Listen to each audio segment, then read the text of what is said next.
जो ताकतवर को कानून के नीचे लेके आता है। अब यहाँ क्या हो रहा था, जो ताकतवर उसके लिए सारा एक कानून, वो चोरी कर रहा है, वो पैसे बना रहा है, वो मनी लॉन्ड्रिंग कर रहा है, वो प्लॉटों के ऊपर कब्जे कर रहे हैं, वो सरकारी उनको कोई पकड़ नहीं रहा था। बेचारे गरीब लोग जेलों में भरे हुए थे। मैंने भी जब जनरल मुशर्रफ के दौर में कोई 8-9 दिन जेल में गुजारे, वहां सिर्फ गरीब लोग आपको नजर आते हैं, लगता सिर्फ गरीब ही चोरी करता है। देखिए, ये आपको आज मैं सिर्फ समझाने की कोशिश कर रहा हूँ कि मेरी स्ट्रगल है क्या। दो चीजें होती है, जब ताकतवर को एक मुल्क का कानून उसको पकड़ता नहीं है, जब वो कोई जुर्म करता है, तो वो मुल्क अपनी तबाही की तरफ चला जाता है, जिस तरह हमारे नबी सल्लल्लाहु अलैहि वसल्लम ने कहा था। वो क्यों चला जाता, मैं ये भी आपको समझाता हूँ। देखिए, छोटे चोरी करते हैं, गरीब आदमी चोरी करता है, पटवारी चोरी करता है, थानेदार, वो पैसे बनाते तंग होते हैं। लेकिन जब मुल्क का प्राइम मिनिस्टर और मिनिस्टर चोरी करता है, तो वो एक मुल्क को मकरूज करके रख देता है। वो कितने की बन जाएगी, 2, 3, 4 अरब, 5 अरब, 6 अरब। मैं प्राइम मिनिस्टर हूं, मैं एक प्रोजेक्ट के अंदर मैं अरबों रुपया बना सकता हूं। कैसे? मैं पावर प्रोजेक्ट लगाऊं, और यहां हुआ ऐसे, पावर प्रोजेक्ट लगाता हूं 100 अरब का, वो होता है उसकी कीमत 100 अरब, मैं उसे कहता हूं 130 अरब कर दो। 30 अरब सीधे मेरे बाहर ही, मुझसे बाहर ही चले जाते हैं मेरे अकाउंट। सबसे पहले चोर मना के भी 30 अरब चोरी नहीं करते, बेचारे मजबूर भी होते हैं, वो तो जेलों में है। सीधा बैठ के 30 अरब एक डील में मैं बना सकता हूं। और अच्छा, उसकी कीमत कौन अदा करता है? आप अदा करते हैं। वो कैसे अदा करते हैं कि जो 130 अरब का जब प्रोजेक्ट बन जाता है, तो उसका जो बिजली की कीमत है वो ऊपर चली जाती है। आप अगर कहीं पता चलवाएं कि वही प्रोजेक्ट जो पाकिस्तान में लगे हुए हैं वो कितने पे लगे हैं, और जो वही प्रोजेक्ट बाहर की बिजली के लगे हैं उनकी कितनी कीमत है, तो उसकी कौन कीमत अदा करता है, कौन अदा करती है, कौन मखरूज हो जाती है। सारी तीसरी जिनको कहते हैं डेवलपिंग वर्ल्ड, गरीब मुल्क, आप सारी एक मुल्क का आपको बता सकता हूँ उनकी गुर्बत का सबब क्या है। वहां उनके भी प्राइम मिनिस्टर बैठे हैं, प्रेसिडेंट बैठे हैं, वजीर बैठे हैं, वो भी मुल्क का पैसा चोरी करते हैं, फिर उनको मजबूरी बाहर भिजवाना पड़ता है, क्योंकि मुल्क में नजर आ जाएगा ना पैसा, इसलिए वो फिर बाहर, ये जिस तरह ये चीनी वाला और ये पापड़ वाला, इनके नाम पे बाहर इसलिए भिजवाने पड़ते हैं कि पकड़े ना जाए।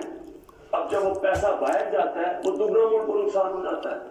आपको पता है, एक यूनाइटेड नेशंस का एक इदारा है। मैं ये चाहता हूं कि आप पूरा समझें कि इस मुल्क से ये थोड़े से जो मिलके ये जो बड़े बड़े मुजरिम कर क्या रहे हैं आपके मुल्क से, ये हमारे मुल्क में नहीं सिर्फ हो रहा, ये गरीब मुल्कों में सब में यही कहानी है।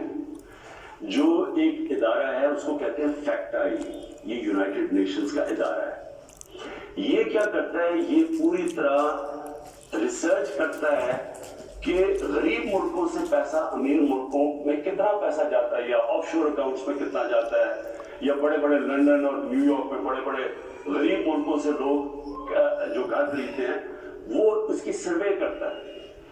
उसके मुताबिक हर साल 1000 अरब डॉलर गरीब मुल्कों से अमीर मुल्कों में जाता है, ऑफशोर अकाउंट्स में जाता है। ये फैक्ट आई की रिपोर्ट है।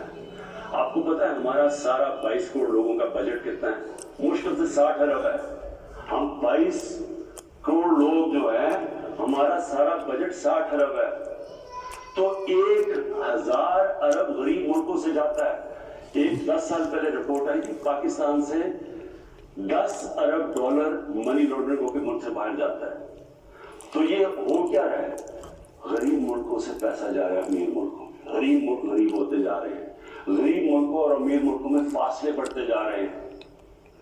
गरीब मुल्क जो पैसा उनका उधर खर्च हो ताकि रोजगार मिले, तो स्कूलों पे चले, या वहां वो उस मुल्क के अंदर इकोनॉमिक ग्रोथ हो, वो पैसा मुल्क से बाहर चला जाता है।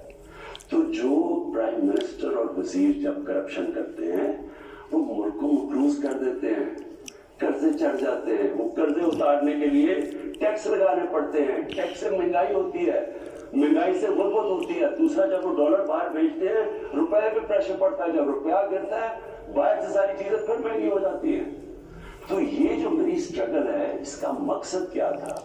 मैंने तो दुनिया में देखा हुआ था, जो अमीर मुल्क स्विट्जरलैंड जो मैंने देखे हैं, उन सारों के अंदर कानून की बालादस्ती का मतलब ताकतवर कानून के नीचे है। हमारे मुल्क में आपने तमाशा देखा, जनरल मुशर्रफ, इतनी ताकत उसके पास, फौज उसके नीचे, अदलिया उसके नीचे, ऑपोजिशन वो नहीं, उसने प्रेशर में आके इन दोनों पार्टीज को एनआरओ दे दिया। वो एनआरओ की वजह से आज जब हमारी हुकूमत आई है, जितना हम टैक्स का पैसा इकट्ठा करते हैं आधा चला जाता है उनके लिए हुए कर्जों की किस्तों पे। हमने तो अपना बजट बैलेंस कर दिया, हमने तो खर्चे और आमदनी को बैलेंस कर दिया, लेकिन जो कर्जों की किस्तें देनी पड़ती है वो हमारे ऊपर बोझ पड़ा हुआ है। ये सारी गरीब मुल्कों की यही स्टोरी है। मैं ये आपको इसलिए बता रहा हूं, आपको पता चले कि इस मुल्क, हम एक गरीब मुल्क नहीं है, अल्लाह ने इसको सब कुछ दिया हुआ है, लेकिन कोई दुनिया का मुल्क आगे नहीं बढ़ सकता जिसके ऊपर बैठे हुए ताकतवर उस मुल्क का पैसा निकाल रहे हो बाहर। कोई मुल्क नहीं चल सकता। अब वापस आ जाए सेनेट पे। ये क्यों सेनेट का इलेक्शन इंपॉर्टेंट था, इन्होंने क्यों इतना ज्यादा जोर लगाया, पता होते हुए कि पैसा चल रहा है सीक्रेट बैलेट में, ये क्यों सब इकट्ठे होके इन्होंने कोशिश की, ये पूरा ये जो ड्रामा किया है। अगर ओपन बैलेट हो जाती, तहरीक इंसाफ को तो हमें इतनी सीटें मिली थी जितनी मिली है सेनेट में। हमें, हमारा तो ये जो कह रहे हैं ना कि बहुत बड़ा कोई मार्का मार लिया, हमें तो उतनी सीटें मिल गई, हम तो सबसे बड़ी पार्टी बन गए सेनेट में। लेकिन इन्होंने जो सारा ड्रामा किया वो एक हफीज शेख की सीट के ऊपर, और सारा जो पैसा लगाया है, जो यूसुफ रजा गिलानी का पैसे बांट रहा था शाम को, लोगों की जमीन खरीद रहा था, और वो जो हमारे, मैंने जब अपने एमएनए से जब मीटिंग की, हमारी ख्वातीन ने हमें बताया कि जी हमें कॉल करके ऑफर कर रहे थे, कोई हमारी पुरानी पीटीआई की, वो कॉल करके कह रही थी 2 करोड़ से गोली लग रही थी। अब मैं इलेक्शन कमीशन से थोड़ा बात करना चाहता हूँ। देखिए, इलेक्शन कमीशन आपका बहुत बड़ा रोल है, आपकी सबसे बड़ी जिम्मेदारी साफ और शफाफ इलेक्शन है, ये आपकी आईनी जिम्मेदारी है। पहले तो मुझे ये नहीं समझ आई कि आपने अदालत में क्यों जाके कहा कि खुफिया बैलेट होनी चाहिए। मुझे ये बताएं, कोई आईन इजाजत देता है चोरी करने की, रिश्वत देने की कोई आईन इजाजत देता है जो 30 साल से हो रहा है? फिर जब आपको सुप्रीम कोर्ट में मौका दिया गया, उन्होंने आपको कहा कि हाँ उस दिन सीक्रेट बैलेट करवा लो, लेकिन उसके बाद उनकी आइडेंटिफिकेशन रखो बैलेट की कि हम मसलन आज पता चलवाना चाहते, और वो खरीदता किसको है? मेंबर्स ऑफ पार्लियामेंट को। तो मुझे बड़ी हैरत हुई जब मुझे पता चला, और तब से मैंने कैंपेन शुरू की कि क्या मजाक हो रहा है हमारी जमहूरियत के साथ, कि कैसी जमहूरियत है जिसके अंदर मुल्क की लीडरशिप, ये याद रखें, सेनेट के अंदर मुल्क की लीडरशिप आती है, और जो मेंबर्स ऑफ पार्लियामेंट हैं, इनमें से मुल्क की लीडरशिप आती है, इनमें से वजीर बनते हैं, इनमें से वजीर आजम बनते हैं, इनमें से वजीर आला बनते हैं। तो मुझे तब से हैरत हुई कि जब आप पैसा खर्च कर रहे हैं, एक सेनेटर रिश्वत दे के सेनेटर बन रहा है, और दूसरी तरफ वो मेंबर्स ऑफ पार्लियामेंट जो अपना जमीर बेच रहे हैं, पैसे दे के वोट कर रहे हैं, ये कौन सी जमहूरियत है? तो तब से मैंने कैंपेन शुरू की, और मैंने तब से कहा कि इसकी ओपन बैलेट होनी चाहिए। हमारा जब दूसरा सेनेट का इलेक्शन हुआ 2018 में, हमें पता चला हमारे तकरीबन 20 मेंबर ऑफ पार्लियामेंट पे गए थे, उन्होंने पैसे लेके अपनी वोट बेची, हमने 20 मेंबर्स को निकाला।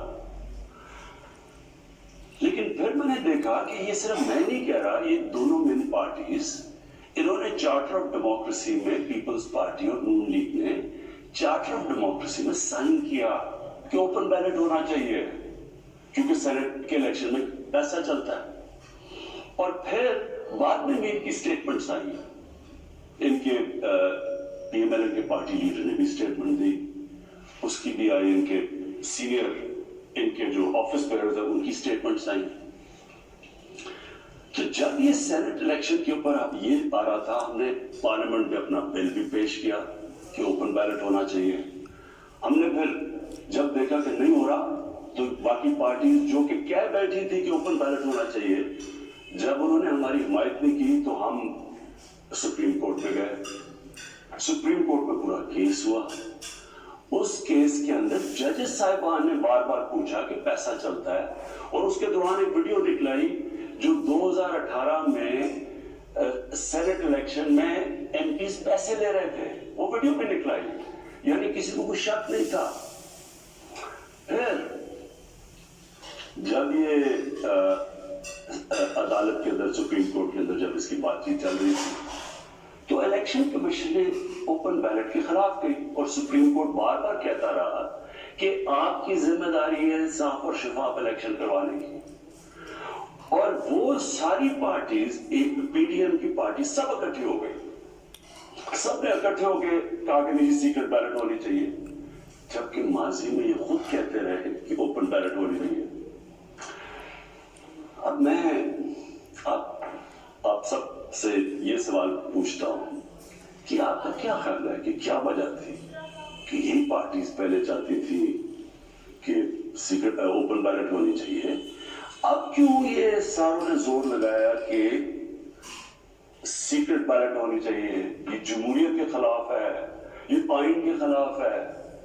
تو پہلے یہ آئین کے خلاف نہیں تھی جب انہوں نے چارٹر آف ڈیموکریسی میں سائن کیا تھا. انہوں نے سینٹ کے اندر یہ بل ایک نکالا ہوا تھا, یہ ایک فورم کے اندر انہوں نے تب بھی کہا ہوا تھا کہ اوپن بیلٹ ہونی چاہیے. تو میں آج اپنی قوم کے سامنے یہ رکھتا ہوں کہ کیا ہوا, یہ آپ نے سمجھنا ہے. ہوا یہ کہ یہ جب سے ہماری حکومت آئی ہے, سب سے ان کو جتنے بھی یہ پرانی پولیٹیکل پارٹیز کے اندر کرپٹ لوگ تھے اور ان کے لیڈرز, ان سب کو خوف ہو گیا کہ کیونکہ یہ عمران خان نے اپنی پوری کرپشن کے اوپر کیمپین کی ہوئی ہے, اب یہ کہیں ہمارے کرپشن کے کیسز کے اوپر آگے نہ بڑھے. اور یہ میں آپ کو یاد کرا دوں کہ کرپشن کے کیسز ان کے پرانے ہیں. یہ کرپشن ہم نے نہیں کیسز بنائے, یہ ان کے دور کے کیسز بنے ہوئے ہیں. ہمارے دور میں تو صرف 5% بھی کیسز نہیں ہوں گے, سارے پرانے تھے. تو یہ تب سے سب اکٹھے ہو گئے. اور میں نے پہلے دن بھی جب میں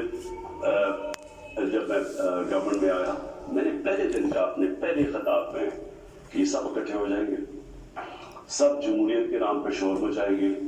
اے P D M, democratic movement, یہ جمہوریت کے نام پہ سارے ایک ہی ان کا انٹرسٹ ہوگا کہ میرے اوپر اتنا پریشر ڈالو کہ میں ہاتھ کھڑے کر کے کہوں, جس طرح جنرل مشرف نے کیا تھا, ان کو این آر او دے دوں, ان کے کرپشن کے کیسز ختم کر دوں. تو اب انہوں نے کیا کیا, انہوں نے پہلے کوشش کی بلیک میل کرنے سے پہلے دن سے کہ جی الیکشن خراب ہے. پھر انہوں نے اس کے اوپر کورونا کے اوپر پوری کوشش کی. پھر جب فیٹف کا بل آئی, ادھر آپ نے سمجھنا ہے فیٹف کا بل کیا تھا. فیٹف کا بل یہ تھا کہ ان کے دور میں ہمیں ایک انٹرنیشنل جو ایک ادارہ ہے فیٹف, اس کے اندر ہمیں گرے لسٹ میں ڈال دیا گیا. گرے لسٹ کا مطلب یہ ہے کہ اگر آپ انہوں جو وہ فیٹف کہتی ہے اگر وہ آپ نہیں کرتے تو وہ آپ کو بلیک لسٹ میں ڈال دیں گے. بلیک لسٹ کا کیا مطلب ہے, ملک پر سینکشن لگ دیں گے. سینکشنز کا کیا مطلب ہے, آپ کو صرف میں آسان زبان میں سمجھا دوں. اس کا مطلب یہ ہے کہ جو وہ سینکشن لگے گی, ہمارا روپیہ گرنا شروع ہوگا.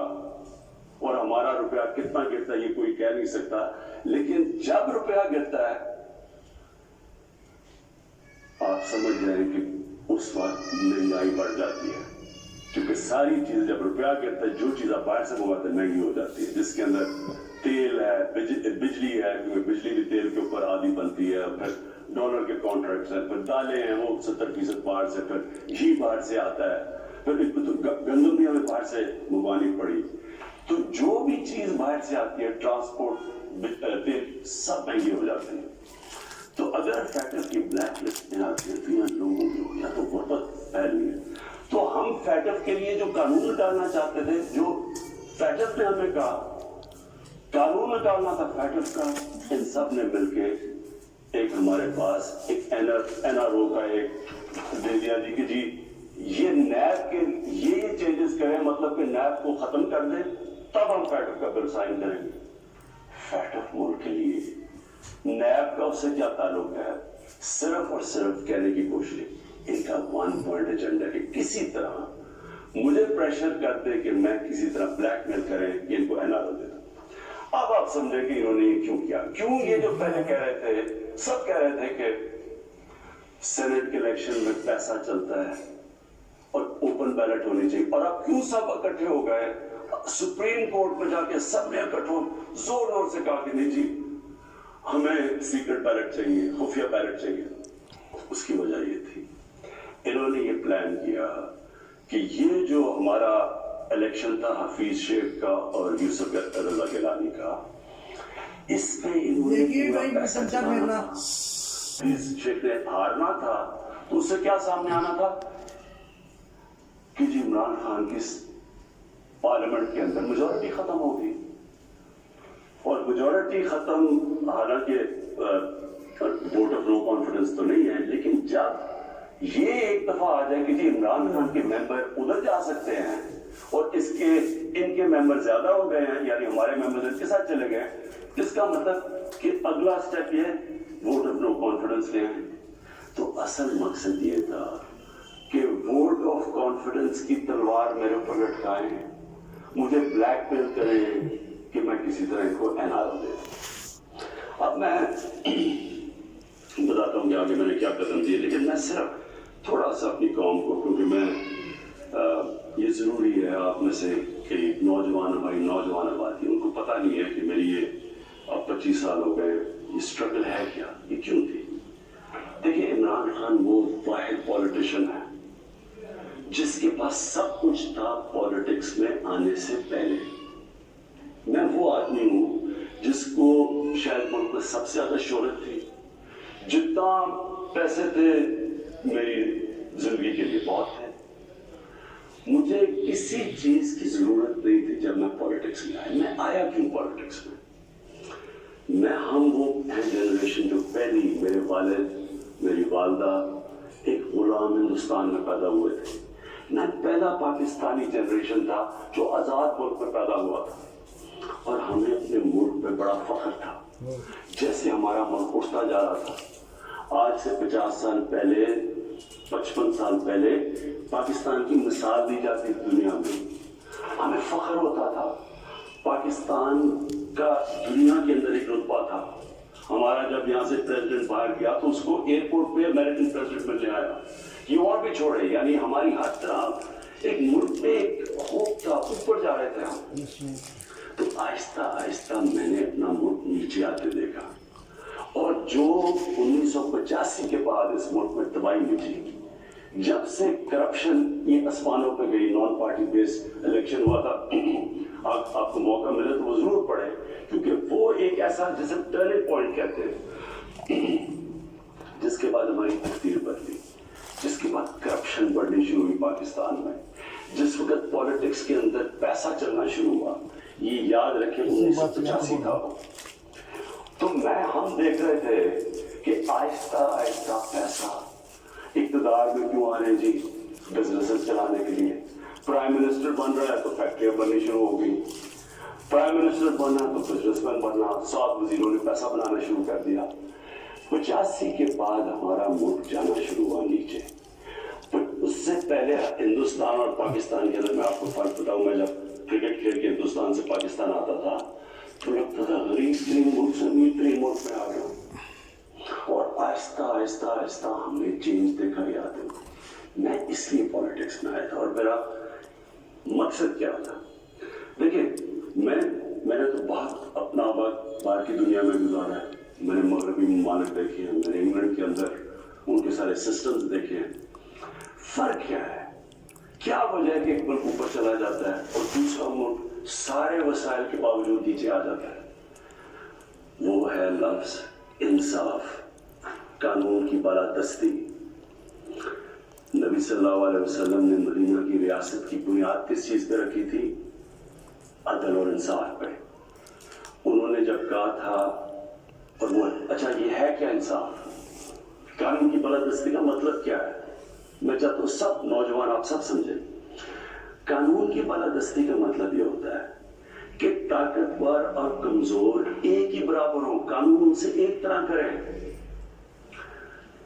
जब नबी सल्लल्लाहु अलैहि वसल्लम ने कहा था कि तुम्हारे से पहले बड़ी कौमें बर्बाद हुई, जो ताकतवर के लिए एक कानून, कमजोर के लिए दूसरा कानून, वो कौमें तबाह हो जाती है। जो